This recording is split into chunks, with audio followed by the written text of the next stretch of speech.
Hej och välkomna till Inet Unboxing. Det är jag som är Johan. Och idag är det ingen vanlig dag. Det är nämligen Switchens födelsedag. Switch, för den som inte vet, är Nintendos senaste spelkonsol. Och är häftig på grund av att den är både bärbar och stationär. Vilket vi kommer visa prov på under videons gång. Det första vi gör är att titta vad som finns i kartongen. Om vi börjar med att titta på själva utsidan så har vi lite produktbilder på bak och på framsidan. Så har vi lite allmän information och specifikationer och sånt. Sen har vi en väldigt rolig detalj här. Det är att man faktiskt kan lägga switchen på altandäcket. Vilket är en väldigt bra funktion. Tycker vi. Och så var det äntligen dags att titta vad vi kan hitta i kartongen. Börjar med att lyfta upp flärpen här. Så ska vi se. Tada! Här har vi själva konsolen. Lägger ur den lite försiktigt. Så har vi två Joy-Con-kontroller. Eller Joy-Con som man säger på engelska. Under här så hittar vi lite gott och blandat. Vi har ju den alltid så viktiga instruktionsboken. Vi har AC-kabeln med adapter. Vi har HDMI-kabel. Och Joy-Con-grip. 2 stycken Joy-Con-straps. Och så är det kanske viktigast av allt. Dockstationen så vi kan spela på tv. Tittar vi på konsolens framsida så hittar vi en 6,2 tums skärm med HD-upplösning. Undersidan så hittar vi en USB-C-anslutning. På sidorna så har vi rälsarna för Joy-Con-kontrollerna som man alltså slidar in de här. På ovansidan så har vi powerknappen, volymkontrollen, hörlursutgången och GameCard-slotten. Kollar vi på baksidan så har vi Nintendo Switch-loggan och stativet. Detta är ett stativ för att kunna ställa den på bordet. Under här har vi micro SD-kortet. Med stativet utfällt så kan vi ställa ner konsolen på bordet och spela så här istället. Nu när vi har konsolen uppe är det dags att kolla på kontrollerna. Och det medföljer 2 stycken Joy-Con-kontroller som man fäster i på sidan av konsolen. Så här. Om vi börjar kolla på Joy-Con-kontrollerna så har vi här på vänster sida en capture-knapp. 4 knappar med pilar. En analog styrspak som är klickbar. Vi har minustecknet. På höger sida så har vi hemknappen. Likadan styrspak som även den är klickbar. Vi har de 4 action-knapparna som här har bokstäver istället för pilarna. Och vi har plusknappen. Om vi kollar på baksidan så har vi högerknappar och vänsterknappar för pekfingrarna. 2 på varje sida. Och när du spelar så kommer du hålla konsolen så här. Och det är så här den ser ut i sitt grundutförande. Här har vi då konsolen i sitt grundutförande, stående på stativet. Den vi köpte hade grå kontroller från början, men det går också att köpa en med en röd och blå kombination. Kontrollerna är trådlösa och går att ha en i varje hand om man vill, eller en per spelare. Det går alltså att spela 2 spelare på konsolen i grundutförande.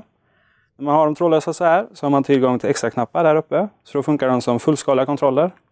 Problemet när de är så här små och nätta, det är att de kan försvinna iväg om du blir lite glad när du spelar. Därför har Nintendo skickat med straps. De här slidar man på så här. Och gör att de blir lite större. Samt att man får ett litet skydd så här. Så man kan spela utan att behöva riskera att tappa dem. Tycker du inte om att vara på flänga utan håller det framför tvn istället. Så medföljer det en Joy-Con grip. Som är gjord för att göra om de här 2 små kontrollerna till en stor stationär handkontroll i lite mer traditionell stil. Den här som medföljer har inget inbyggt batteri. Men det går att köpa en annan variant som alltså laddar båda kontrollerna medan man spelar. Vet du med att du kommer sitta väldigt mycket framför tvn så kan det vara värt att investera i en så kallad Pro-controller.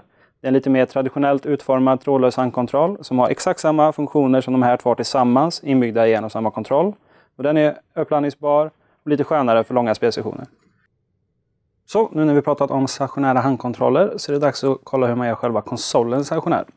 För hjälp har vi då dockningsstationen som ser ut så här. Och i denna som vi kommer sätta ner konsolen när vi vill spela på tvn istället. Även så att man laddar genom den här. Man för ner den med skärmen framåt. Kommer den tryckas in här och sen vila där. När man har den här så kommer den här lampan här nere lysa om tvn är ikopplad istället för skärmen här fram. När vi har konsolen så här så har vi tillgång till lite fler anslutningar. De hittar vi till exempel här på sidan så har vi 2 USB-utgångar. Om vi kollar på baksidan så ser vi först bara en lucka. Bakom luckan här, där vi kan gömma kablar, så har vi tillgång till HDMI, USB och AC-adaptern. Och här ser du då AC-adaptern som är USB-C. Den går att koppla antingen in här eller rakt till konsolen om man vill ladda medan man spelar. Så, nu har vi gått igenom konsolen och alla tillbehör och det är dags att kolla vad programvaran går för. Så häng kvar en stund så kommer vi koppla in den, så ses vi strax. Så, nu har jag kopplat in dockstationen till tvn och satt igång konsolen. Det ögonblicket får ni njuta av själva när det är er tur. Det vi ska göra nu är att koppla in så att vi kan få upp bilden på tvn. Det gör vi genom att först klicka igång den här tutorialen och sen när vi kommer till Connecting to TV så är det alltså bara att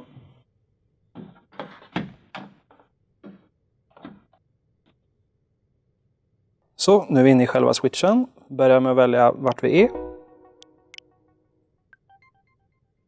Vi kommer spela offline till en början.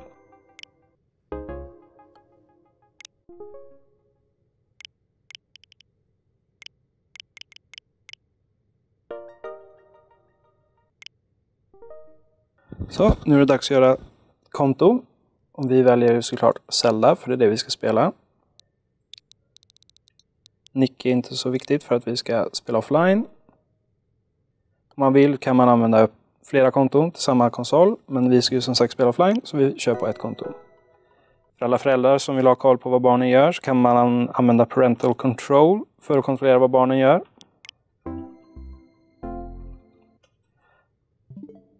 Här har vi då startmenyn på Nintendo Switch. Alla de här rutorna kommer fyllas vartefter man har installerat fler spel, spelat spel eller varit ute på internet och laddat ner saker. Går vi ner här kan vi se olika flikar. Vi har nyheter, vi har e-shoppen, vi har album, kontroller, system och sleep mode. Om vi kommer in här på nyheter ser vi att vi har flera olika artiklar. De här artiklarna är från offline och de beskriver lösningar när du har problem. Ungefär som en tutorial. Det här kommer ju fyllas på när du är online då med ny content.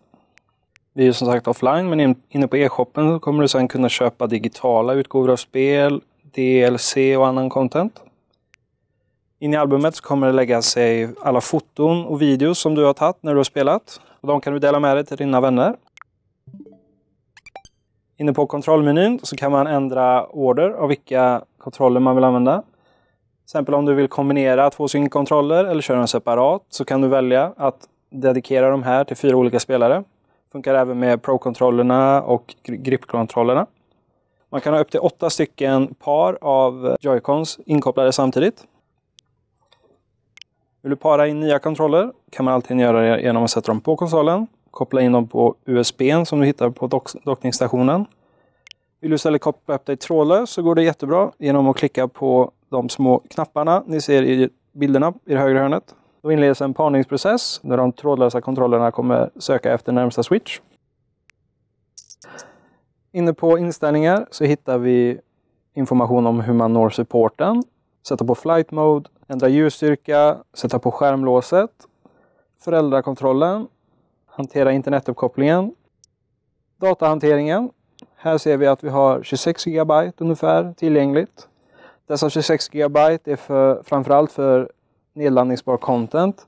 Du behöver inte installera dina spel som du har köpt fysiskt. Men om du vill göra det eller om du vill ladda ner hela spel online så rekommenderar vi att man expanderar utrymmet genom att köpa en micro SD. Här hanterar du dina användare. Är du bara en användare så kanske du vill sätta på att man hoppar över selection screen för att du bara kommer använda en användare alltid. Vill du lägga till en ny användare så går det jättebra om du vill ha en för varje familjemedlem. Här kan du skapa din egen Mi, vilket är en 3D-modell som du kan skapa som efterliknar dig själv. Här hanterar du dina Amiibos. Och en Amiibo är en fysisk samlarfigur som också har en digital version. Du kommer åt den digitala versionen genom att läsa av den fysiska Amiibo-figuren med handkontrollen. Här hanterar vi tema, så vi kan pröva den svarta också. Se där ja, den såg ganska bra ut, men vi återvänder till den vita. Här kan du hantera vilka notifikationer du vill få. Och här på Sleep Mode kan du ställa in hur snart du vill att konsolen respektive tvn går in i Sleep Mode. Här kan du hantera dina kontroller och sensorer. Om du vill kalibrera eller ändra lite inställningar så är det här du gör det. TV-output kommer vi köra automatiskt, men har du specifika upplösningar du vill använda så går det bra att ändra det här. Det viktigaste här är att om du ska använda surround så är det här du ställer in surround eller mono. Vi kommer fortsätta köra på stereo. Så, det här var startmenyn för Nintendo Switch. Nu är det dags att börja spela då. Så vi kommer koppla in Zelda. Spelet vi väljer är ju såklart Zelda, Breath of the Wild.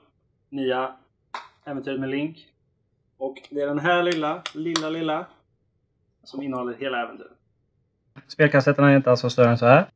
Och de kommer vi stoppa i konsolen. Jag ska visa hur man gör det. Man stoppar alltså i dem här. Med de här bakåt. Och framsidan framåt. För du ner den här. Trycker ner. Tills det klickar. Kan du stänga här igen. Så flyttar vi över den till tvn igen. Titta vad som dök upp i startmenyn. Nu kommer vi kicka igång det riktiga Zelda-spelet. Så vi vill utfärda en spoilervarning för alla som vill uppleva det här själva för första gången. Men jag har inte det tålamodet så jag kommer börja spela nu direkt.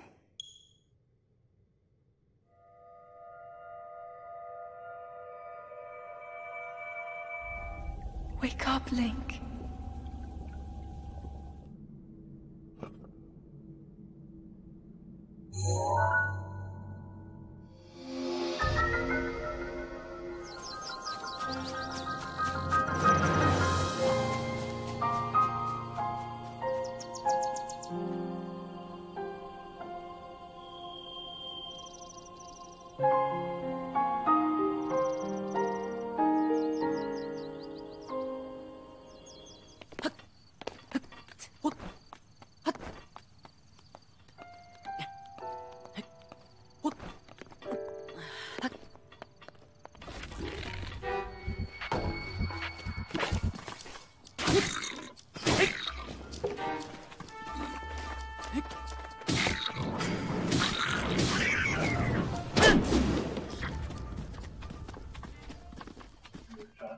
Så, nu är vi precis i början av spelet. Tänkte visa lite hur de olika kontrollerna funkar.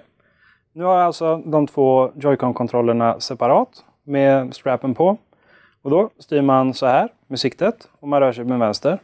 Men man kan också med bågen styra med själva kontrollen. Detta är då de här inbyggda gyroskopen som känner av hur man håller kontrollerna. När man lär sig detta så kan man få riktigt bra precision när man skjuter. Här har vi Joy-Con-kontrollerna på gripen. Det är samma princip här, att man kan sikta och vända hela kontrollen för att flytta markören. Men det går också att sikta med själva analoga. Är du full gång med att hugga gräs men behöver sticka och vill ta med dig samma specifikation med dig så är det bara att slida ner de här två. Plocka upp konsolen så fortsätter spelet här på skärmen. När du använder den så här så är det samma princip att du kan sikta genom att röra konsolen eller använda analoga spaken. Så, nu har vi fått götta ner oss med Zelda lite, men som alltid med Nintendo så är det ju inte bara fokus på singleplayer-spel utan på multiplayer-spel också. Först ut är One to Switch som är en samling minispel som kommer passa lika bra på barnkalas som på vuxenkalas. När du bär med dig din Switch kan det vara bra att ha en bärväska och Nintendos tillbehör ser ut så här. I väskan kommer Switchen ligga i tryggt förvar med en liten distans för de analoga spakarna. Du har också en flärp här där du har plats för dina spel, 5 stycken. Och en liten ficka här för kablarna. Väl inne på One to Switch så har vi 28 minispel att välja mellan och nu har vi valt Treasure Chest. Alla spelen spelas i multiplayer men har man inga vänner så får man lösa det på annat sätt.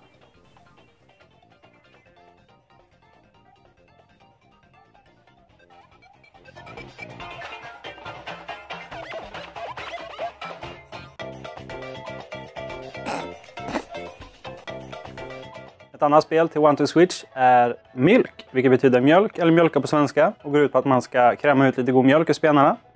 Om vi tar och startar så kommer ni se hur man gör det. Är du redo?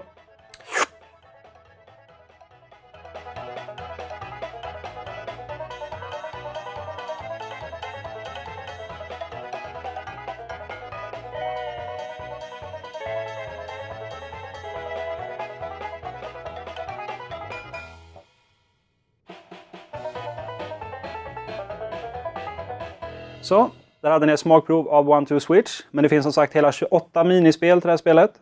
Och vi har nog ganska många roliga stunder att se fram emot med One to Switch. Johan? Ja, just det. Det är lite viktigare saker för mig som sagt. Så vi väljer att avsluta här. Vill ni se mer av oss så subscriba på vår YouTube-kanal eller följ oss på andra sociala medier. Till nästa gång, tja!